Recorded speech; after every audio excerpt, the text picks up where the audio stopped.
இதுதான் நம்ம ஓட்டுற வண்டி பாரத் பென்ஸ் BS6 ஓகேங்களா. ஃப்ரண்ட் 2 வீலு, 2 ஆக்சலு, பின்னாடி வந்து 12 வீலு. இந்த வண்டியோட கெப்பாசிட்டி 40 டன்னு. இந்த வண்டியில் ஏற்றக்கூடிய பொருள் பார்த்தீங்கன்னா சிமெண்ட்டு 2 விதமாக ஏற்றுவாங்க. ஒயிட் சிமெண்ட்டு, அப்புறம் நம்ம நார்மலாக யூஸ் பண்ணுற சிமெண்ட்டு ரெண்டாவது வந்து சாம்பல் ஏற்றுவாங்க. இந்த வண்டியோட மொத்த நீளம் 55 அடி. இதான் நம்ம ஓட்டுற வண்டி.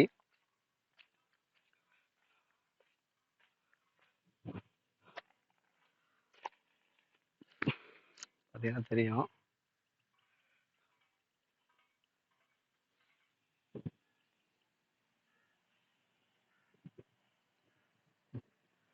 இந்த வண்டி உள்ள ஏறி பார்க்கலாம்.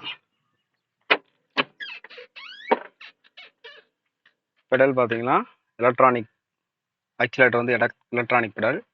பிரேக்கிங் சிஸ்டம் இது பார்த்தீங்கன்னா டிரைவருக்கு வந்து அழிப்பு இல்லாமல் இருக்கிறதுக்கு இதை பாருங்க. ஏர் சஸ்பென்ஷன் உள்ள சீட்டு. உள்ள ஏறி பார்ப்போம் என்ன இருக்குன்ட்டு. மாடி வண்டியில் உட்காந்துட்டோம். இதில் பார்த்தீங்கன்னா இந்த சுவிட்ச் வந்து எமர்ஜென்சி சுவிட்ச். ஏதாவது வண்டி ப்ராப்ளம் ஆகுதுன்னா இதை நீங்கள் அமுக்குனீங்கன்னா பக்கத்தில் இருக்க ஏதாவது SOSக்கு உங்களுக்கு வந்து ஹெல்ப் பண்ணுவாங்க. இது வந்து பவர் விண்டோஸ், ஆப்போசிட்டில் ஏறுறது இறங்குறது. இது வந்து ஏசி, இது வந்து அட்ஜஸ்டபிள், இது வந்து மேனுவல், ஆட்டோமேட்டிக். அதாவது உங்களுக்கு வந்து ஹீட்டு வேணும்னா ஹீட் வச்சுக்கலாம், இல்லை கூலிங் வேணும்னா கூலிங் வச்சுக்கலாம். இது வந்து ஏசி ஆன் பண்ணுற பட்டன். நான் ஆன் பண்ணுற பாருங்க. இது வந்து ஏசி ஆன் பண்ணுற பட்டன். இது வந்து அசாரஸ். இது வந்து இன்ஜின் பிரேக். ஓகேங்களா, இது இன்ஜின் பிரேக். இப்போ இந்த பக்கத்து சுவிட்சஸ் பார்த்தோம்னா இது வந்து நம்ம டேஷ்போர்டை வந்து இப்போ இந்த மீட்டருக்கு பாருங்க. மீட்டரில் உள்ள இதெல்லாம் நம்ம காரில் பார்த்தீங்கன்னா ஒரு ஸ்டிப் மாதிரி வரும் தட்டுற மாதிரி. அதுக்கு பதிலாக இதை கொடுத்துக்கோங்க. இந்த 2 பட்டன் இதுதான். இது வந்து கிரவுண்ட் வந்து 4 கிரவுண்ட் யூஸ் பண்ணுறதுக்கு. இது வந்து பவர் விண்டோஸ். அப்படியே இங்கிட்டு வந்தீங்கன்னா இது வந்து குரூஸ் கண்ட்ரோல், ஆட்டோமேட்டிக் வண்டி ஓட்டுறல. இது வந்து குரூஸ் கண்ட்ரோல். இந்த சுவிட்ச் என்னன்னு எனக்கு தெரியல. இது வந்து பார்த்தீங்கன்னா ஹெட்லாம்ப் ஆன் பண்ணுறது. இப்போ அது போல் கீழே நம்ம ஹாரன் தனியாக செட் பண்ணியிருக்கோம். அதுக்கப்புறம் பார்த்தீங்கன்னா வந்து இது வந்து லைட்டிங் சுவிட்சு.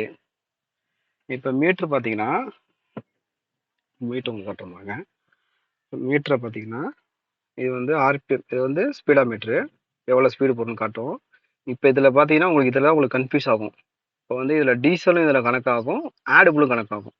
இப்போ டீசல் பார்த்தீங்கன்னா உங்களுக்கு வந்து கோடு கேஜில் இப்படி காட்டும். ஓகேங்களா. ஆட்புளு பார்த்தீங்கன்னா இந்த பாருங்க, ஊதா கலருக்கு பார்த்தீங்களா, 1 2 3 4 கோடு இருக்கணும். இப்போ ஒரு 2 கோடு, ஒரு கோடு இருந்தால் போடலாம், ஒன்றும் பிரச்சனை இல்லை. உங்களுக்கு வந்து டீசலும் ஆட்புளும் இதே மீட்டர்லேயே காட்டும். ஒன்று கன்ஃபியூஸ் பண்ணிக்க வேண்டாம். ஓகேங்களா. அதே மாதிரி இப்போ இங்கிட்டு பார்த்தீங்கன்னா ஏர் கீழே உள்ளது, இது வந்து RPM, இது வந்து ஏர் டேங்கர் 2 இருக்குது. இப்போ இந்த வண்டியில் வந்து இப்போ நம்ம வண்டி ஓட்டிக்கிட்டு இருக்கோம். சப்போஸ் வந்து இங்கே பாருங்க, இன்னும் ஒரு லைட்டு காட்டும். இப்போ நான் உங்களுக்கு ஆஃப் பண்ணி ஆன் பண்ணுறேன் பாருங்க. அந்த சிகப்பு கலரில் ஒரு லைட் எரியுது பார்த்தீங்களா, இங்கே 2 லைட் எரிச்சு பார்த்தீங்களா. அந்த லைட் வந்து மேலே வந்து இந்த ஸ்டாப்புங்கிற இடத்துக்கிட்ட பார்த்தீங்கன்னா இந்த இடத்துல ஒரு பச்சை கலர் லைட் எரியும். அந்த லைட் எரிஞ்சிச்சுன்னா ½ நம்ம வண்டி ஓட்டும் போது சப்போஸ் ஆஃப் ஆகலை அப்படின்னா அந்த லைட் என்ன பண்ணும், அப்படியே இங்கே வந்து இந்த இடத்துல வந்து மஞ்சள் கலரில் எரியும். மஞ்சள் கலரில் எரியும் போது என்ன பண்ணணும்னா அப்படியே இங்கே கீழே வந்தீங்கன்னா இது வந்து இன்ஜின் வந்து ரீஜெனரேஷன் சுவிட்சுன்னு சொல்லுவாங்க. இப்போ இங்கே ஆஃப் ஆன் போட்டிருக்கு பார்த்தீங்களா. இப்போ வந்து இந்த பட்டனை வந்து நம்ம வந்து அந்த மாதிரி லைட் எரியும் போது இப்படி வந்து பட்டனை அமுக்கி பிடிச்சிருக்கே இருக்கணும். இப்படி அமுக்கி நீங்கள் பிடிச்சிருக்கும் போது என்ன பண்ணும், ஒரு 3 நிமிஷம் நீங்கள் பிடிச்சிருக்கணும். 3 நிமிஷம் நீங்கள் பிடிச்சிங்கன்னா ஆட்டோமேட்டிக்காக உங்களுக்கு என்ன ஆகும்னா இன்ஜின் வந்து கரெக்டாக ஒரு 15 RPMல ஓட ஆரம்பிச்சிடும். 15 RPMல ஓட ஆரம்பிக்கும் போது என்ன பண்ணும்னா,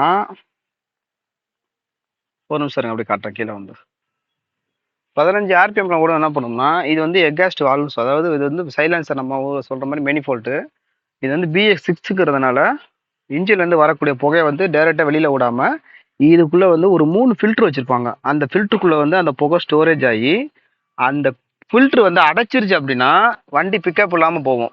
அப்படிங்கும் போது அந்த பச்சை கலர் லைட் எரிஞ்சிச்சுன்னா ஆட்டோமேட்டிக்காக இன்ஜின் வந்து ரீஜெனரேட்டர் ஆகும். ரீஜெனரேட்டருங்கிறது அப்படின்னா இந்த புகை வந்து கரியாக மாறும். அந்த கரியை வந்து எரிக்கிறது தான் ஆட் ப்ளூ பயன்படுது. அந்த ஆட் ப்ளூ வந்து இதில் வந்து பட்டு ஸ்ப்ரே மாதிரி பட்டு அந்த புகை வந்து எரிச்சு உங்களுக்கு வந்து கரியை எரிச்சு வெறும் ஸ்மோக்கிங் மட்டும் வரும். அந்த மாதிரி நம்ம வந்து அந்த பட்டன் சுவிட்சை ஆன் பண்ணும்போது நம்ம பக்கத்தில் நிற்கக்கூடாது. அந்த காற்றை நம்ம சுவாசிக்க கூடாது.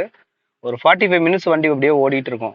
அதிகபட்சம் 1/4 மணி நேரத்துலேருந்து 45 நிமிஷம் வண்டி ஓடும். ஓகேங்களா?